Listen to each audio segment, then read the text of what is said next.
I am the creator of this simulation, the father of sorts to this woman and her entire existence in her fabricated world.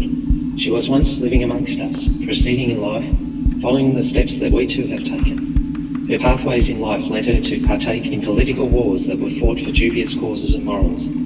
Although soldiers have the risk of death, people trust in themselves to make it through the battlefields. Unfortunately for my sister, her faith was not enough to prevent shockwaves of an explosion from situating her in a vegetative coma. The body that once was strong and agile became immobile and delicate, instead of letting her mind lay wasting away. I found a new purpose for her, and she was the perfect candidate for my simulation trial. With no desire to live anymore, her healthy mind was trapped in her broken and paralysed body. The simulation was a way to free her from that anguish. It has been 24 years since she entered the simulation. For my team to gather untampered raw data, her mind was reset, and she was imported into the simulation as a child, with no memories of her prior life. My job is observing the quality of her life within this intangible space and compare it to the life she led on Earth. Without the troubles of today, I showcase the findings of my work.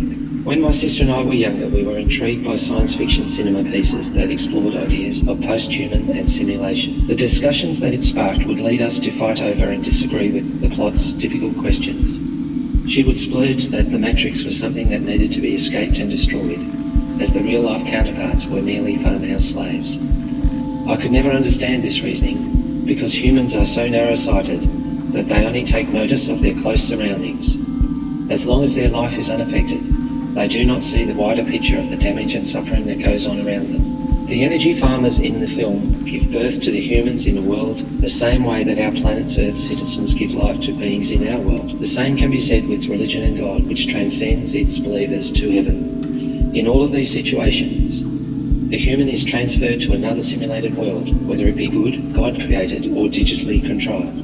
The key difference between the Matrix and heaven is that the Matrix is seen as evil and heaven as pure. The trend is that people follow pathways to a better world. This is how I see my simulation. I have transmitted my sister from a melancholy existence to a fruitful existence. The greatest criticism that I frequently receive against my work is that the artificial humans within my simulation are not human enough for a real human to live amongst or to take seriously enough to develop an emotional connection with. The AI-powered life forms in my simulation are not merely replicant androids from such films as Blade Runner. In that film, the replicants were mistreated and undervalued by organic life forms because they were artificially programmed. Humans tend to look outward at others with a judging eye and then neglect to look inwards at themselves. The key difference is that our reactions are driven by chemicals in our brains, and theirs is fueled by code. With AI learning capabilities and our growth defined by knowledge and education, we all have the ability to grow. People argue that the life my sister leads in the simulation is a post-human existence. I would have to agree that she is post-human, as the real-world version of her doesn't exist anymore, and the new version of her is defined by all of her simulated experiences. I strongly argue that this new leap in humankind and life in a simulation is just as valuable as organic human life. I believe this is to be true because the AI occupants of my simulation behave, think and emote identically to organic human life forms.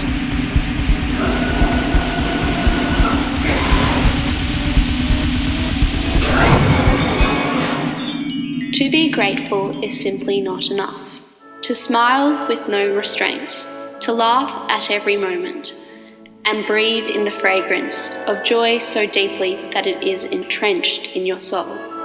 To cry, to hate, to curse at unfairness, to love itself, to wait, to be enchanted by romance, to see your every hope reflected in the eyes of someone promising you a lifetime of adventures.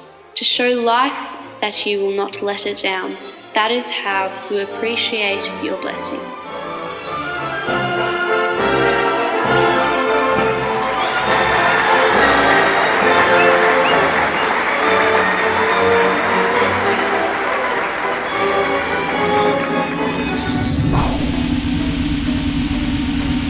If the life that I have provided my sister is not a human life, then would it matter if her world was shut down?